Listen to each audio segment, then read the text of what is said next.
Vigil held for mass shooting victims in Lewiston, Maine. For a lot of people in the Lewiston area, Saturday was their first day out of the house since the shootings happened on Wednesday night. Police continue to process scenes at the bowling alley and the bar as people in the community come together for the first time to heal. The gunman in the mass shootings that killed 18 people in Lewiston, 40-year-old Robert Card, was found dead Friday night. At the scenes of such horror and evil, come signs of hope, resilience, and faith. 18 crosses, for 18 lives, placed at Sparetime Recreation and Schemengees Bar and Grille.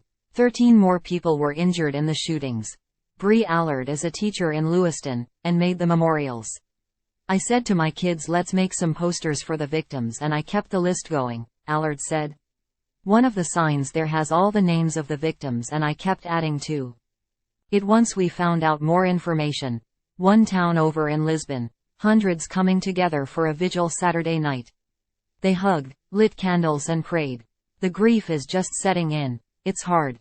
A lot of people on Facebook are saying how hard it is, said Debbie Heffernan of Auburn.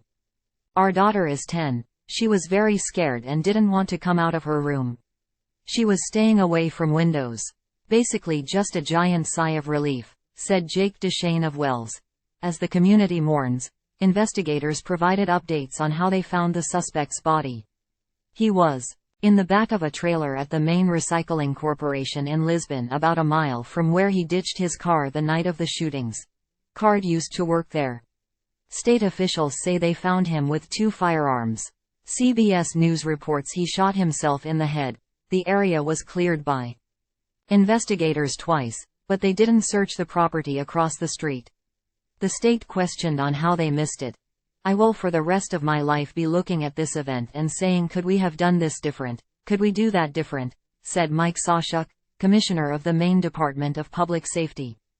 Time equals 400 ms. Greater than investigators took in more than 800 tips.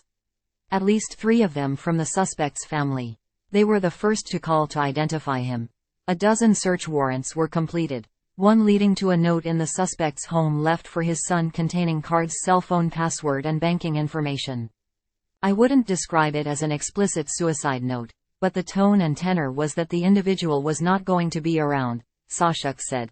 While details trickle in, a wave of grief is consuming people here, hoping they can build back their community while remembering those they've lost.